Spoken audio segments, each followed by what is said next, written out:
নমস্কার। সনাতন ধর্ম কথা চ্যানেলে আপনাদের সবাইকে স্বাগত। আজকে রামচরিতমানস গ্রন্থ থেকে প্রথম কাণ্ড অর্থাৎ বালকাণ্ড পাঠ করে শোনাব। সপ্তকাণ্ডে রচিত রামায়ণ, তার প্রথম কাণ্ড হল বালকাণ্ড। সমস্ত আদিত্য, বসু, গান্ধর্ব, পিতা মাতা গুরু সবাইকে প্রণাম করে এই রামচরিতমানসের বালকাণ্ড অর্থাৎ প্রথম কাণ্ড শুরু করছি। একবার ত্রেতা যুগে ভগবান শঙ্কর অগস্ত্য মুনির কাছে গিয়েছিলেন জগজ্জননী সতী দেবীর সঙ্গে। শঙ্করকে নিখিল জগতের ঈশ্বর জ্ঞানে অগস্ত্য মুনি তার পূজা অর্চনা করেন।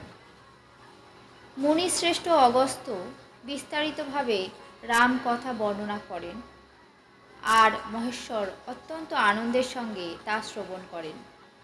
তারপর ঋষি সুন্দর হরিভক্তি বিষয়ে শম্ভুকে প্রশ্ন করেন আর শম্ভুও উপযুক্ত অধিকারী পেয়ে তাকে হরিভক্তি রহস্য ব্যাখ্যা করেন। শ্রী রঘুনাথের গুণগাথা শ্রবণ ও কীর্তন করে শিব কিছুদিন সেখানে থাকেন। তারপর অগস্ত্য মুনির কাছ থেকে বিদায় নিয়ে দক্ষকন্যা সতীকে নিয়ে নিজ ভবন কৈলাসে গমন করলেন। সেই সময়ে পৃথিবীর ভার লাঘব করার জন্য শ্রীহরি রঘুবংশে অবতীর্ণ হন। সেই অবিনশ্বর ভগবান পিতৃ আজ্ঞা পালনের জন্য তখন রাজত্ব ত্যাগ করে তপস্বীর বেশে দণ্ডকারণ্যে ভ্রমণ করছিলেন। পথ চলতে চলতে মহাদেব মনে মনে চিন্তা করছিলেন, ভগবানের দর্শন কি করে হবে? প্রভু গুপ্তভাবে অবতার রূপে এসেছেন, এখন আমি সেখানে গেলে তার গুপ্ত রূপ তো প্রকাশ হয়ে যাবে। এই পরস্পর বিরোধী সমস্যায় মহাদেবের মনের মধ্যে ভয়ানক টানাপোড়েন চলছিল, কিন্তু সতী এই ব্যাপারটা কিছুই জানতেন না। মহাকবি তুলসীদাস বলেন যে শিবের মনে অবতার রহস্য প্রকাশ হবার ভয়ও ছিল, আবার দর্শনের লোভে চোখের লালসাও ছিল। রাবণ ব্রহ্মার কাছে মানুষের হাতে নিজের মৃত্যুর বর চেয়ে নিয়েছিল। ব্রহ্মার বচন চরিতার্থ করার জন্য ভগবান মর্তে মানব রূপে জন্মগ্রহণ করেন। শিব তখন মনে মনে বলতে থাকেন, আমি যদি এখন দর্শনের সুযোগটা না নিই তবে পরে ক্ষেত থেকে যাবে। শম্ভুর মনের মধ্যে এইরকম অনেক দ্বিধা সংশয়ের তরঙ্গ প্রবাহিত হচ্ছিল, কিন্তু তিনি কোনো সঠিক সিদ্ধান্তে আসতে পারছিলেন না। এইভাবে যখন মহেশ্বর বিচার বিবেচনার মধ্যে ডুবেছিলেন, সেই সময় রাক্ষস সাধম রাবণ মারীচের কাছে গিয়ে উপস্থিত হয়, আর মারীচ সত্বর মায়ামৃগের রূপ ধারণ করে। মূর্খ রাবণ ছলনা করে সীতাকে হরণ করল। সে ভগবান রামচন্দ্রের প্রকৃত প্রতাপ জানত না।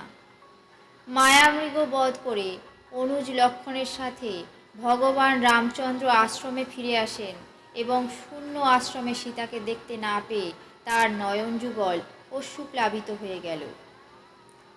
রঘুরাজ তখন বিরহে ব্যাকুল মানুষের মতো দুই ভাই বনে বনে সীতাকে খুঁজে বেড়াচ্ছিলেন। যার কাছে বিরহ বা মিলন দুই এক, সেই ভগবানের বিরহ দুঃখ লীলার প্রকাশ দেখা যাচ্ছে। রঘুনাথজির চরিত্র বড়ই বিচিত্র। পরম তত্ত্বজ্ঞান সম্পন্ন জ্ঞানী ভক্তরাই এই চরিত্র জানতে পারেন। মন্দ বুদ্ধি মোহগ্রস্ত বুদ্ধিহীন ব্যক্তি মনে মনে এর অন্যরকম ভাবই দেখে। ভগবান শঙ্কর সেই সময় শ্রীরামচন্দ্রকে দর্শন করেন এবং তার হৃদয়ের বিশেষ আনন্দের উদ্ভব হয়। সেই সৌন্দর্য সাগর শ্রীরামচন্দ্রকে শিব নয়ন ভরে দেখেন, তবে সময় উপযুক্ত নয় মনে করে নিজের পরিচয় দেননি।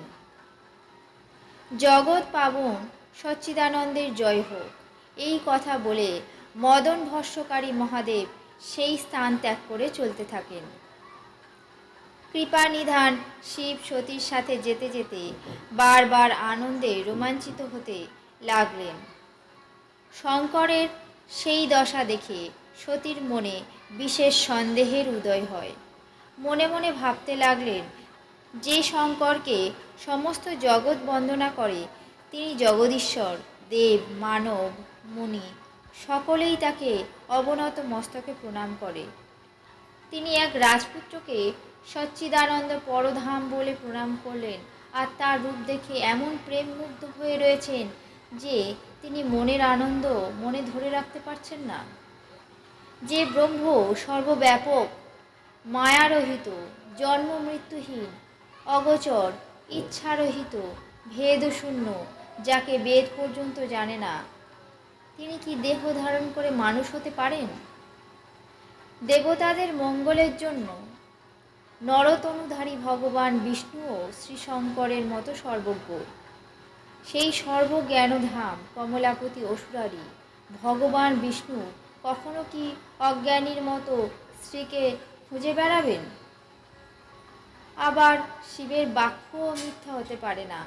সকলেই জানে যে শিব সর্বজ্ঞ। সতীর মন এই রকম বিষম সংশয়ে উদ্বেলিত হতে লাগলো। কোনো রকমেই তার মন প্রবোধ মানছে না, হৃদয়ে জ্ঞানের প্রকাশ হচ্ছে না। যদিও মনের সংশয়ের কথা প্রকাশ করে সতী কিছুই বললেন না, তবুও অন্তর্যামী শিব সবই জেনে গেলেন। তিনি বললেন, সতী শোনো, তোমার রমণী স্বভাব, এই রকম সন্দেহ কখনো মনে স্থান দিও না। অগস্ত্য মুনি যার কথা কীর্তন করলেন, যার ভক্তি রহস্য মুনিকে শোনালাম, তিনি আমার ইষ্টদেব, সেই রঘুবীর। জ্ঞানী মুনি সর্বদা তারই সেবা করেন। জ্ঞানী মুনি যোগী সিদ্ধ সাধুসন্তগণ অনুক্ষণ বিশুদ্ধ চিত্তে যার ধ্যান করেন, বেদ পুরাণ আর আগম নিগম শাস্ত্র নেতি নেতি বলে যার কীর্তি গান করেন, সেই সর্বব্যাপক নিখিল ব্রহ্মাণ্ডের অধীশ্বর, মায়াধীশ, নিত্য পরম স্বতন্ত্র ব্রহ্মরূপ ভগবান শ্রীরামচন্দ্র নিজ ভক্তগণের কল্যাণের জন্য স্বেচ্ছায় রঘুকুলমণি রূপে অবতার ধারণ করেছেন। যদিও শিব অনেকবার বোঝালেন, তবু দেবী সতীর মনে তার উপদেশ ধরল না।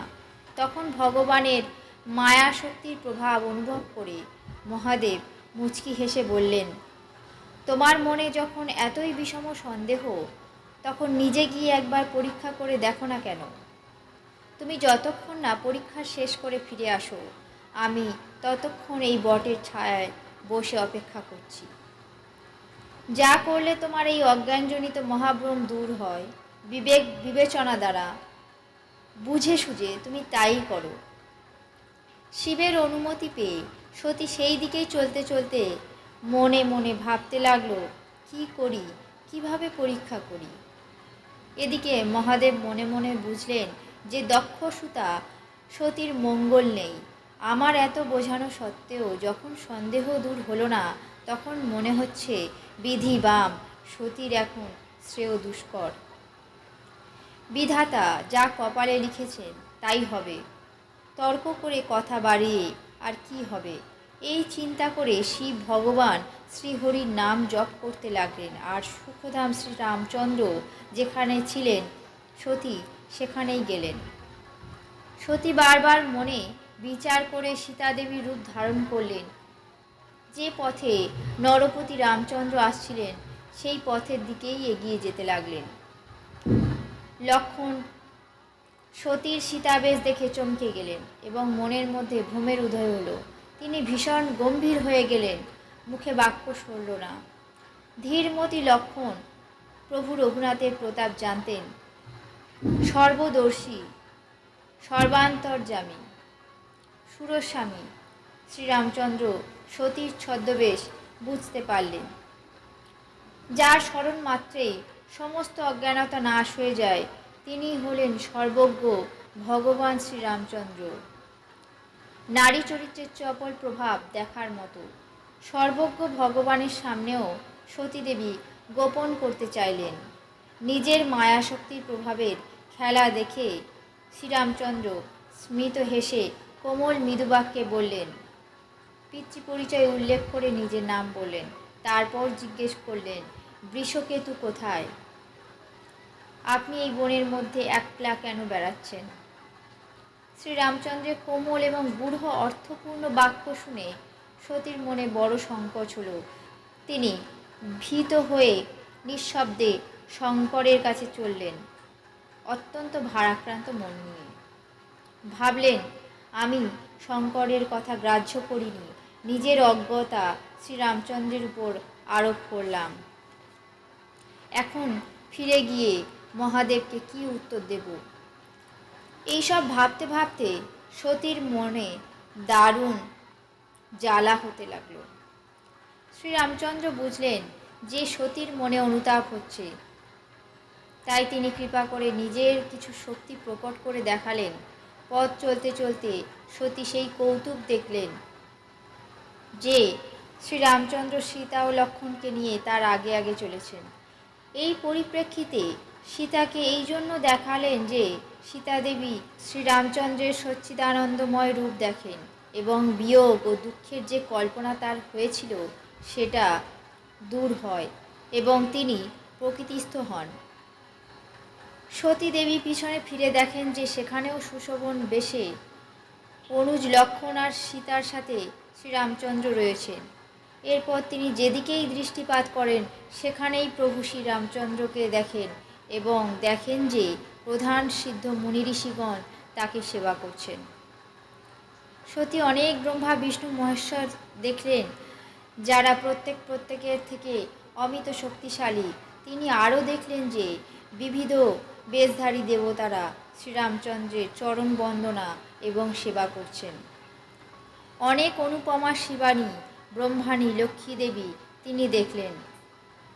ব্রহ্মা আদি দেবতারা যে যে রূপে ছিলেন তাদের অনুকূল রূপে এইসব শক্তিরূপিণীরাও ছিলেন।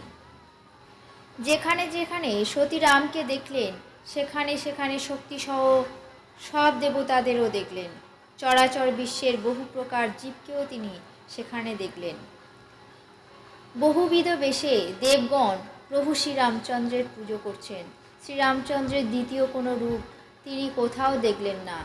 সীতার সাথে রামচন্দ্রকে বহু জায়গায় প্রত্যক্ষ করলেন দেবী সতী, কিন্তু তাদের বেশ সর্বত্র একই রকম ছিল।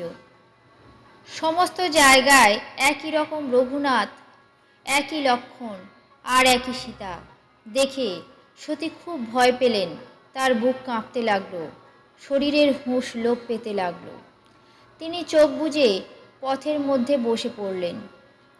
তারপর চোখ খুলতে গিয়ে দক্ষসুতা সতী কোথাও কিছু দেখতে পেলেন না।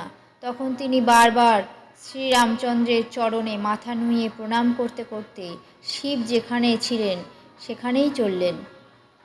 মহেশ্বরের কাছে গেলে তিনি কুশল প্রশ্ন জিজ্ঞাসা করলেন যে শ্রীরামচন্দ্রের কীরকমভাবে পরীক্ষা করলে সব কথা ঠিকভাবে বলো। শ্রীরামচন্দ্রের প্রভাব বুঝতে পেরে ভয়ের চোটে সতী শিবের কাছে সব গোপন করলেন এবং বললেন, হে নাথ, আমি কোনো পরীক্ষা করিনি, ওখানে গিয়ে আপনার মতোই প্রণাম করেছি।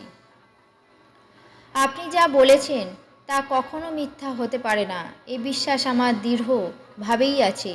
তখন মহাদেব ধ্যানে সব জেনে নিলেন এবং সতীর আচরণও বুঝতে পারলেন। শ্রীরামচন্দ্র যেই মায়ার শক্তিতে সতীর মুখ দিয়েও মিথ্যা বলিয়েছেন, সেই মায়া শক্তিকে মহাদেব নতমস্তকে প্রণাম জানালেন। মহাজ্ঞানী শম্ভু মনে মনে বিবেচনা করলেন যে শ্রীহরির ইচ্ছারূপ নিয়তি বলবতী। সতী সীতার বেশ ধারণ করেছে এটা জানতে পেরে শিবের হৃদয় বিষাদমগ্ন হয়ে গেল। তিনি ভাবলেন যে আমি যদি এখন সতীর সঙ্গে প্রণয় করি তাহলে ভক্তিমার্গ লুপ্ত হয়ে যায় এবং খুব অন্যায় করা হয়। সতী পরম পবিত্র, সুতরাং তাকে ত্যাগ করা যায় না। আবার স্ত্রী সম্পর্ক বজায় রাখলেও ঘোর পাপ হয়। তিনি মুখে কিছুই ব্যক্ত করলেন না, অব্যক্ত সন্তাপে হৃদয় জ্বলতে লাগল। শিব তখন প্রভু শ্রীরামচন্দ্রের চরণ কমলের উদ্দেশ্যে নতমস্তকে প্রণাম জানালেন এবং শ্রীরামচন্দ্রের স্মরণ মাত্রই তার মনের মধ্যে এই ভাব এলো যে সতীর বর্তমান শরীরে তার সাথে আমার অর্থাৎ পতি পত্নীর সাক্ষাৎকার হতে পারে না। তিনি মনে মনে এই সংকল্পই গ্রহণ করলেন। ধীরমতি শঙ্কর এই সংকল্প নিয়ে রাম নাম জপ করতে করতে কৈলাসে নিজ ভবনের দিকে চললেন। সেই সময় সুন্দর আকাশবাণী হলো যে, হে মহেশ, আপনার জয় হোক, আপনার ভক্তি খুবই দৃঢ়। আপনি ছাড়া এরকম প্রতিজ্ঞা আর কে করতে পারে? আপনি শ্রীরামের ভক্ত, আপনি সমর্থ এবং ভগবান। এই আকাশবাণী শুনে সতীর মনে সন্দেহ জাগল। তিনি সংকোচের সাথে শিবকে জিজ্ঞাসা করলেন, হে কৃপাময়, আপনি কি প্রতিজ্ঞা করেছেন দয়া করে বলুন। হে প্রভু, আপনি দয়াময়, আপনি সত্যপরায়ণ। নানা রকমভাবে প্রশ্ন করা সত্ত্বেও ত্রিপুরারি শিব কিছুই বললেন না। সতী তখন মনে মনে অনুমান করলেন যে সর্বজ্ঞ শিব সব কিছু জানতে পেরেছেন। আমি দেবাদিদেবের সাথে ছলনা করেছি। প্রীতির কি সুন্দর মহিমা! দুধের সাথে মিশে জল ও দুধের সমান দামে বিক্রি হয়, কিন্তু কপটাচার রূপ অম্লরস এক ফোঁটা পড়া মাত্র জল আলাদা হয়ে যায়, দুধ কেটে যায়, আর স্বাদ অর্থাৎ প্রেম নষ্ট হয়ে যায়। নিজের কৃতকর্মের কথা চিন্তা করে সতীর মনে অবর্ণনীয় অনুশোচনা এবং অপরিমিত চিন্তার উদয় হল। তিনি বুঝলেন যে মহেশ্বর অগাধ কৃপা সিন্ধু, সেই জন্য তিনি আমার অপরাধের কথা প্রকট করে বললেন না। শিবের গাম্ভীর্য দেখে সতী বুঝলেন যে স্বামী আমাকে ত্যাগ করেছেন এবং ব্যাকুল হয়ে উঠলেন। নিজের অপকর্ম বুঝতে পেরে কিছু বলতেও পারছেন না, অথচ ভিতরে ভিতরে হৃদয় কুম্ভকারের ভাঁটির মতো ভয়ানকভাবে জ্বলতে লাগল। সতীর মানসিক যন্ত্রণা বুঝতে পেরে বৃষকেতু শিব তাকে অন্যমনস্ক করার জন্য সুন্দর সুন্দর কাহিনী বলতে লাগলেন। পথ চলতে চলতে বিবিধ ইতিহাস বলতে বলতে বিশ্বনাথ কৈলাসে এসে পৌঁছালেন। কৈলাসে পৌঁছে নিজের প্রতিজ্ঞার কথা স্মরণ করে বটগাছের তলায় পদ্মাসনে বসলেন। তিনি নিজের স্বাভাবিক স্বরূপে স্থিত হলেন এবং অখণ্ড অগাধ সমাধিতে মগ্ন হয়ে গেলেন। এই অবস্থায় সতী কৈলাসে অবস্থান করতে লাগলেন। এদিকে সন্তাপে মন জ্বলতে লাগলো তার। মর্মবেদনার রহস্য কেউ কিছু জানতে পারল না। এক এক দিন এক এক যুগের মতো কাটতে লাগলো।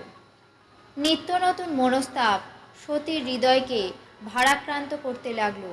আর ভাবতে লাগলেন যে কবেই দুঃখের সাগর পার হবেন। আমি যে রঘুনাথকে অপমান করেছি, উপরন্তু প্রতিবাক্য মিথ্যা মনে করেছি, তার ফল বিধাতা আমাকে দিয়েছেন। ধর্মের বিধানে উচিত শাস্তিই হয়েছে, কিন্তু হে বিধাতা, তোমার এই কাজ উচিত হচ্ছে না। যে শঙ্কর আমার প্রতি বিমুখ হওয়া সত্ত্বেও তুমি আমাকে বাঁচিয়ে রেখেছ। অবর্ণনীয় অন্তর্গ্লানিতে দগ্ধ হয়ে বুদ্ধিমতী সতী মনে মনে শ্রীরামকে স্মরণ করে বললেন, হে প্রভু, আপনাকে যদি দীনদয়াল বলা হয় আর বেদে যদি আপনাকে আরতিহরা বলে যশগান করা হয়ে থাকে, তাহলে করজোড়ে আমি প্রার্থনা করছি যে আমার এই শরীর যেন অবিলম্বে শেষ হয়ে যায়। শিবপদে যদি আমার ভক্তি থেকে থাকে এবং কায় মনোবাক্যে যদি আমার এই পাতিব্রত্য সত্য হয়, তাহলে হে সর্বদর্শী প্রভু, আমার প্রার্থনা শোনো এবং শীঘ্র এমন উপায় করো যেন অক্লেশে আমার মৃত্যু হয় এবং এই দুঃসহ বিপত্তি অর্থাৎ পতি পরিত্যাগরূপী অবস্থা দূর হয়। দক্ষকন্যা সতী এই রকম অবর্ণনীয় দুঃখে অভিভূত হয়ে দিন কাটাতে লাগলেন। ৮৭,০০০ বছর অতীত হলে অবিনশ্বর শিব সমাধিভঙ্গ করলেন। এর পরের অংশ পরের পর্বতে পাঠ করে শোনাবো। আজ এই পর্যন্তই। ভালো লাগলে অবশ্যই চ্যানেলটিকে সাবস্ক্রাইব করবেন এবং লাইক করবেন। ধন্যবাদ।